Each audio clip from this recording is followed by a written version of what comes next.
아버지가 돌아가신 뒤 장례식장엔 슬픔이 가득했습니다.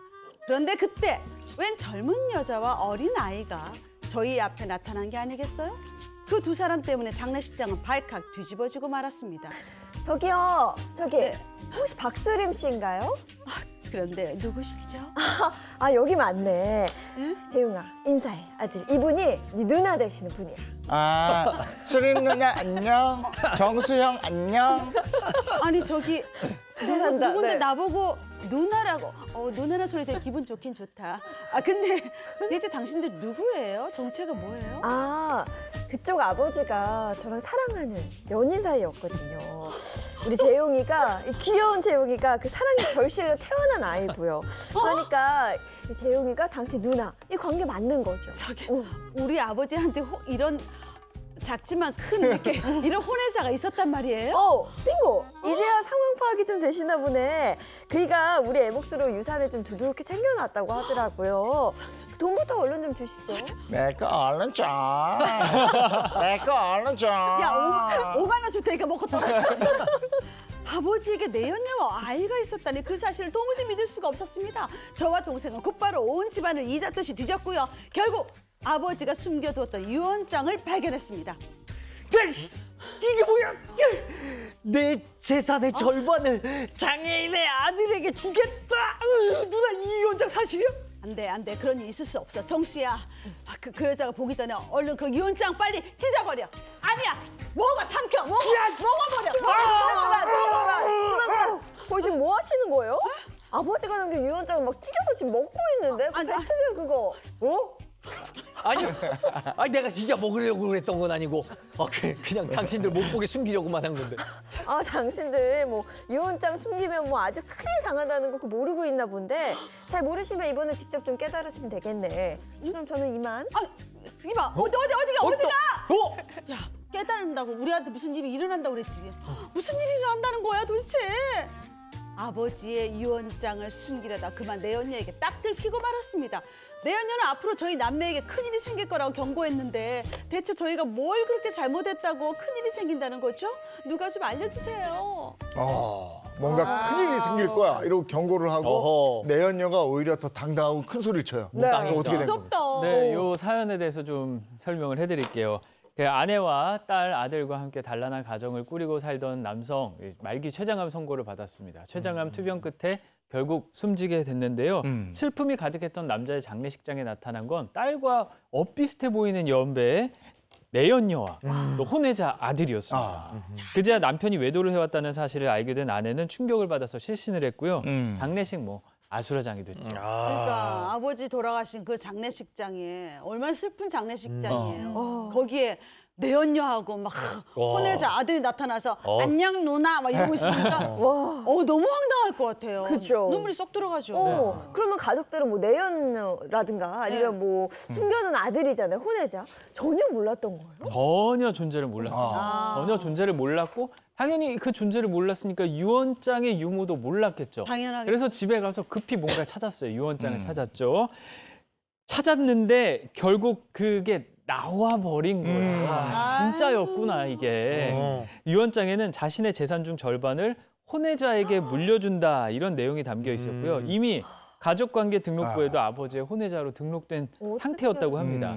그런데 내연녀가 이 유언장의 존재를 모르는 것처럼 보였어요. 그래서 가족들이 한 가지 결심을 하게 됐는데 바로 유언장의 존재를 숨기기로 한 겁니다. 유언장의 존재는 가족들만 알고 있었기 때문에 그렇죠. 내연녀는 아들을 대리로 해서 상속 재산 분할을 구하는 소송을 제기하게 됐습니다.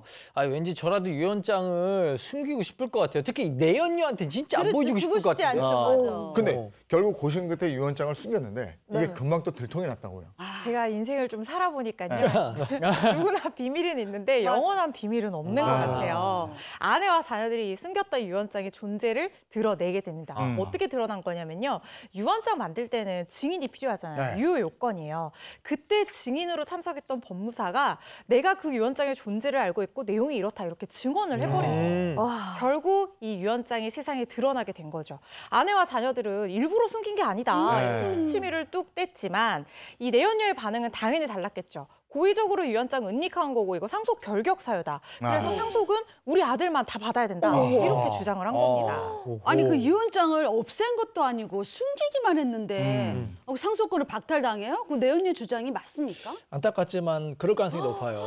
와. 그럼 이렇게 주장할 수 있어요. 원래 그 가족 쪽에서는 아니 그럼 원래 유언장대로 하자. 예. 절반씩 나누자 이렇게 할 수 그렇죠. 있잖아요. 그것도 안 됩니다.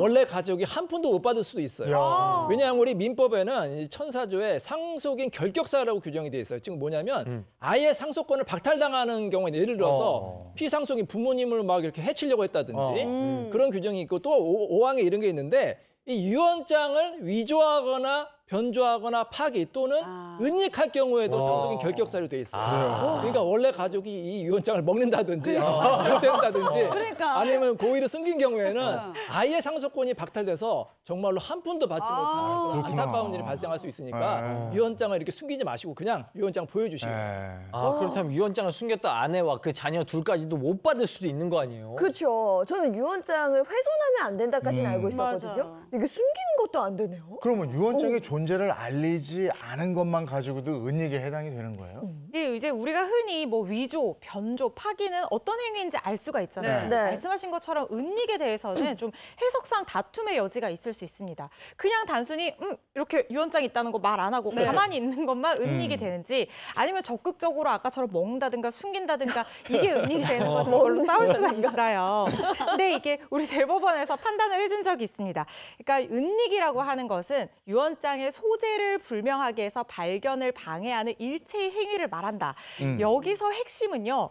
고의를 가지고 발견을 방해한다는 거예요. 그러니까 그냥 단순히 사실대로 유언장이 여기 있는데요. 뭐 내용은 어떻고요. 이렇게 말하지 않은 것만 가지고 은닉이라고 볼 수는 없고요.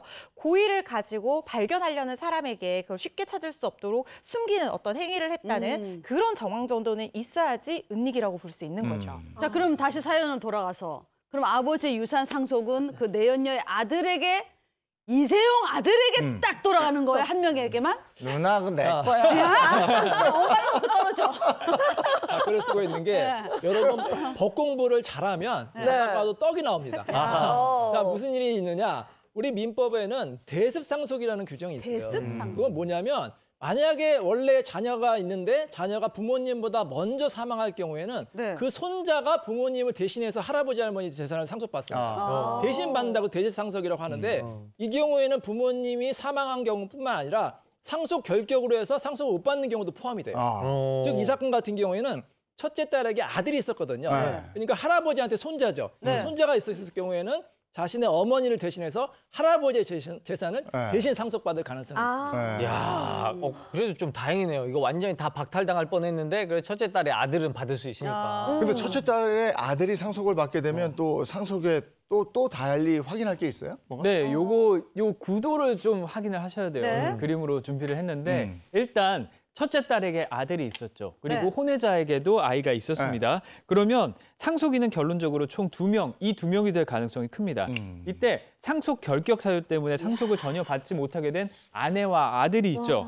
그러면 이 아내와 아들이 저 동그라미 친 사람들, 손자와 내연녀의 혼외자에게 이게 재산을 나눠달라고 요구를 할 수가 있어요. 이럴 경우에는 또 새로운 분쟁이잖아요. 다시 말해서 내연녀의 아들과 다투는 게 아니라 할머니가 손자한테 또 외삼촌은 조카한테 소송을 하면서 유산 분쟁이 2차전에 돌입하는 가능성이 크다는 겁니다.